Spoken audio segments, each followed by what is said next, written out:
Ladies and gentlemen, boys and girls, children of all ages, welcome to Robert Sports Show. I'm your host, Robert. Alright, NASCAR Cup Series, highpoint.com, 400, 160 laps, 3 stages, 30, 65, and 65. Fuel window is 35 to 40 laps. They have 7 sets of tires for this. The last 10 Pocono races, 7 have been won by Toyota, 2 by Chevrolet, 1 by Ford. In the last 10 races, we've had 6 or more cautions 8 times, 7 or more cautions 6 times, 8 or more cautions 4 times. 3 of the last 4 Pocono races have had 8 or more cautions. So we're going to have some cautions here probably. This is the anniversary of Kurt Busch, his concussion. He still hasn't been cleared to return to racing yet. It's horrible, sad. No reason, don't hate to see a career end like that, but there's been a couple other injuries in NASCAR, and I think they're both head injuries.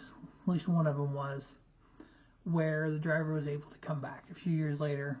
Neil Bonnet, back in 1990, race 5 of the 1990 season, he got hurt driving for the Wood Brothers. He was able to come back in 1993.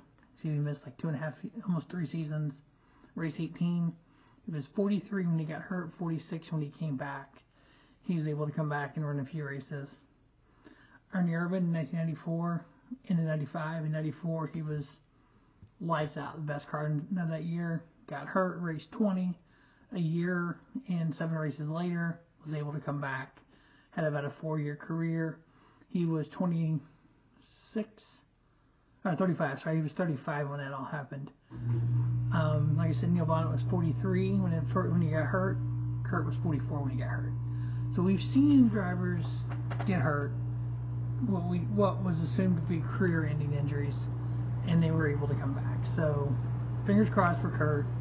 Love to see him come back and run. Love to see him in full season. One more shot at a full season for him. But if not, just maybe some one-offs like Jimmy's doing. We also had the disqualification last year to first and second place. So any stats they had were wiped out. So these are the official results. So whatever they did in the stages, they were DQ'd from those as well. So stage 1, Kyle Larson, Chase Elliott, Daniel Suarez, Ryan Blaney, Eric Jones. Stage 2 was Ross Chastain, Ryan Blaney, Eric Jones, Kevin Harvick, William Byron. The official top 10 was Chase Elliott, Tyler Reddick, Daniel Suarez, Christopher Bell, Kyle Larson, Michael McDowell, Martin Truex Jr., Bubba Wallace, Eric Jones, Austin Dillon. Not only did we have the Kurt concussion during the second round of qualifying, we had the disqualification first and second. And then one of the cars that went back to the RD Center, the 34 car of Michael McDowell, had an L2 penalty, 100-point penalty. All that happened based on Pocono last year. So when we look back on Pocono, there was a lot that came out of this race. Now, if you look at that race a little more in depth, the average running position, Kyle Busch 3.51, Denny, and he finished second, technically crossed the start finish line second. Denny Hamlin 6.09, he crossed the start finish line first. Christopher Bell, average running position 8.34, he finished 6th.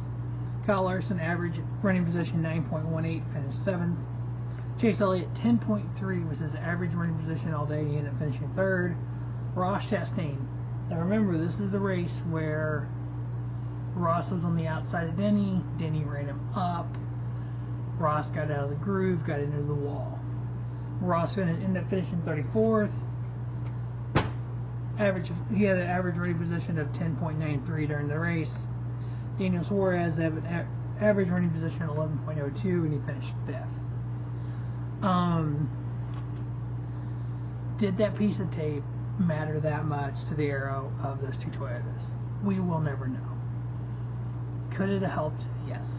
Could it have hurt? Yes. Could it have meant nothing? Yes.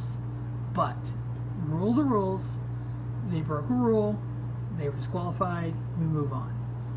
I know there was a lot made of it afterwards of Chase not getting the trophy. And even Chase said that it didn't feel like a win, really. As far as he knew, he finished line 3rd, got changed, jumped on the airplane, headed home, gets off the plane. He got text like, dude, congratulations, you won. He's like, called somebody, he's like, dude, I finished third. No, you won. You get these 2 disqualifications. He's like, what?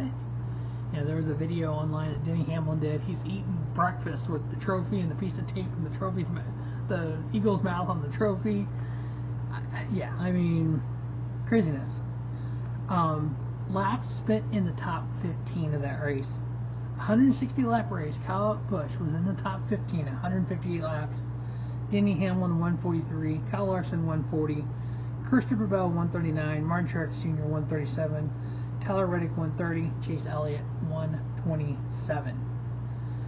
Now there's so many different ways to look at stats on these races. We're going to look at the last 5 Pocono races. That's a nice good sample size, even though this is only the second race with the next gen car at Pocono. It's hard to use 2 races in one race. You really can't say this, that, or the other. The old tricky triangle. It's actually kind of cool if you look at the aerial shot of it. But yeah, the last 5 races, Kyle Larson, 5.3 average finish. Which is actually pretty crazy. I didn't realize he was that good there. Kevin Harvick, 8.4 in a win. Brad Keselowski, 9.4. William Byron, 9.6. Martin Truex Jr., 10.4. Eric Almirola, 10.6. Alex Bowman, 11.0 in a win. He needs 1. Denny Hamlin, 11.2 and 1 win. Should be 2. Chase Elliott, 11.1 in a win. Bubba Wallace, 13.8. Now, I also took a look at flat tracks, which is what one of the categories when you look up Pocono, it talks about flat tracks. So if you look at just the flat tracks in last year and this year with the next gen car, 16 races in the last 2 years. Kyle Larson, 8.5 with 2 wins. Joey Logano, 8.6 with 2 wins. Chase Elliott, 9.9 with 2 wins. That's 2 legit wins. Christopher Bell, 10.0 with 2 wins. Denny Hamlin, 10.3 with 2 wins. I'm counting Pocono on that. Martin Truex Jr., 11.3 and a win. Kevin Harvick, 11.6 and a win. Ryan Blaney, 11.6. So what I've done is, for my 4 picks, I've kind of looked at those combinations, kind of looked a little bit at qualifying. Now for my fantasy, NASCAR Fantasy Live, I'm in the TMB League, I'm in the Fantasy Live League, or Fantasy Racing Preview League. My 5 starters are going to be Denny Hamlin, Kyle Larson, Christopher Bell, Bubba Wallace, Tyler Reddick, and they got a Willie B in the garage. I just feel that Toyotas have run well here, and if you look at qualifying, there's 5 Toyotas in the top 10, 6 in the top 11. So qualifying today, we had William Byron on the pole, Martin Truex on the outside, followed by Kyle Larson, Kevin Harvick, Christopher Bell, Joey Logano, Tyler Reddick, Denny Hamlin, Austin Cindric, and then Bubba Wallace.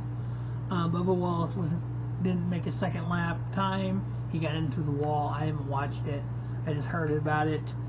Apparently he scraped the wall pretty bad. I think they had to change the toe link and something else, which NASCAR approved. I think they rewrapped it in 2. So from what I've gathered through Bob Pockers on Twitter, Bubba does not have to start the back. They were approved adjustments. That was fine. NASCAR has to approve when you replace stuff, and they tell you yay or nay if it's going to start in position or back. So they went ahead and let them change those toe links. They approved it. It's all good. He starts 10th. Fast car. He was the fastest, and I believe in the fastest in his round of qualifying here in his group qualifying. He ended up qualifying the first round at 52.82. It looks like 52.804 was the fastest, and that was his teammate. So it looks like he was roughly second or third fastest overall in that first round of qualifying. So that's awesome. So both of those 2311 Toyotas are fast. That's why I got both of them in my starting lineup for my NASCAR Fantasy League. I'm not doing so great this year. We'll see. All right, points. 6 races left. We have a dogfight for the last couple playoff spots, but we have overall points with Martin Truex Jr. with 3 wins, Willie B with 4 wins, minus 17. We know that 60-point penalty. Well, that minus 17 is for the regular season championship. That's an additional 15 points. Because if you think about it, If you're first, you get 15 bonus points. If you're second, you get 10. If you're third, you get 8. So there's a lot of bonus points, and those bonus points carry all the way through Martinsville. So that could be a difference of you not being in the Final Four and being in the championship floor. Christopher Bell with a win. He's minus 62 to the regular season championship. Denny Hamlin is sitting fourth with 1 win. Remember, because of the way the owner points are and the driver points, Denny was docked 25 driver points for intentionally wrecking and mending to it on his Action That's Run podcast of wrecking Ross Chastain. So his driver points are 25 less than the owner points. So there could be a point when it comes to the championship 4 or even the championship 8 where Denny, the driver, is not going on to the next round, but the 11 car is. And then we got Kyle Busch sitting here with 3 wins in 5th. Ross Chastain with 1 win. Ryan Blaney 1 win. Kyle Larson 2 wins. Currently 9th overall in points. We have Kevin Harvick. He's plus 143. Now, as we get closer to the end of the regular season, 60 points. I think 59 points because the last place gets a point. So once he gets 59-point lead, he'll lock a spot in before Daytona. Once he gets, locked in 2 races, he's got to have 118 points. So you see where I'm going with that. So he's getting there where a couple races left, he'll, lock in to the playoffs. Joe Logano with a win. 11th, we have Brad Keselowski plus 108. Chris Buescher plus 97. Reddick with a win. Ricky Stenhouse with a win. Then we get to the fun. Bubba Wallace in 15th plus 2. Michael McDowell plus 1 in 16th. Daniel Suarez minus 1 in 17th. AJ Allmendinger minus 20. Ty Gibbs minus 41. Alex Bowman minus 42 in 20th. Justin Haley minus 46 in 21st. We did have Justin Haley news this week. He signed with Brickware Racing. I have a feeling that the reason he signed with Brickware Racing, his contract wasn't going to be renewed. Probably has to do with sponsor, but it also probably has to do with he finished 22nd last year. He's 21st this year. He's not gaining on it. He's a good driver. He's a quiet driver, but I think he'll do good with Rick Ware. I think on the RFK campus, basically it's teams with RFK. I think Brad and Chris and him work well together. I would say throw Cole Custer in the other Rick Ware car and call it good. I'm going to say it right here. I think Austin Hill is in the 31 next year. I think AJ steps back to the Xfinity Series, or he does part-time in the Cup and Xfinity. Maybe he runs part-time in the 10, part-time in Cup. He's got a new baby here, or coming soon.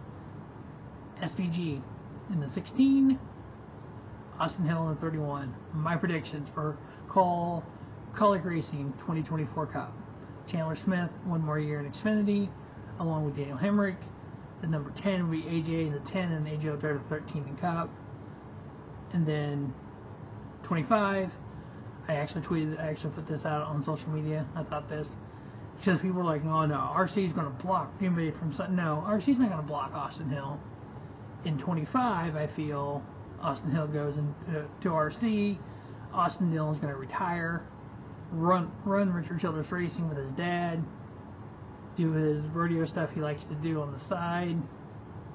You have Kyle Busch, you have Austin Hill in RC cars in 2025. My prediction. So we have Austin Cindric in 22nd, minus 51. Chase Elliott is 23rd, minus 60 with 6 races left. He's got to jump over all these drivers, have them all have trouble. Corey LaJoie, minus 91. Ty Gilliland, minus 96. Ryan Preece, minus 97. Eric Almirola, minus 105. Eric Jones, minus 139. Austin Dillon, minus 140. Harrison Burton, minus 168. Chase Briscoe, minus 183. Now remember, Chase Briscoe got a 120-point L3 penalty for that counterfeit part. Without that penalty, he would have been minus 63. He would have been 24th in points. Otherwise, 31st. Ty Dillon, minus 250. And Noah Gragson, minus 257. I say all those because those are the 33 drivers that are playoff eligible in NASCAR for 2023. Any of those drivers below that cut line win, it changes the cut line, it changes everything. We have 11 different winners right now, with 6 races left. We could get to 16 easily. I think we could. Owner points the same way. The thing is, right now in the owner points, we have the 9 and the 48 are in. The 23 and the 34 are out. So we could technically have a scenario where we have 3 cars, the 11, the 24, or the 11, the 48, and the 9, running for owner championship. And 2 of the 4 drivers, the 23 and the 34 as of right now, running for a driver and not an owner. So yeah, we get really, because like last year we had the 1, we had the 45, which Bubba took over in the playoffs. So that was kind of weird. We had different owner, we ended up having the 5 in the owner championship and the 9 not going into Phoenix. This year you could have like more than, you can have 3 of them. So it's going to be so crazy to watch that throughout the playoffs. A lot of storylines there. My 4 picks to win: Denny Hamlin, Kyle Larson, Christopher Bell. I'm going with Bubba Wallace. I am a Bubba Wallace fan. I have no problem saying that here. I root for him. He's in my fantasy league. These tracks like this, he runs well at Richmond. He runs well at Pocono. Michigan's coming up. He finished second last year, just ran out of laps to catching the leader. Daytona, he runs well there. We get into the playoffs. Darlington, Kansas. He can make the playoffs. He can get out of that first round with good runs at Darlington and Kansas. So I'm going to do that in my picks: Denny Hamlin, Kyle Larson, Christopher Bell, Bubba Wallace. Bubba's in my NASCAR Fantasy Live lineup as well. That is the highpoint.com 400 preview. As always, thanks for watching Robert Sports Show. Don't just have a great day.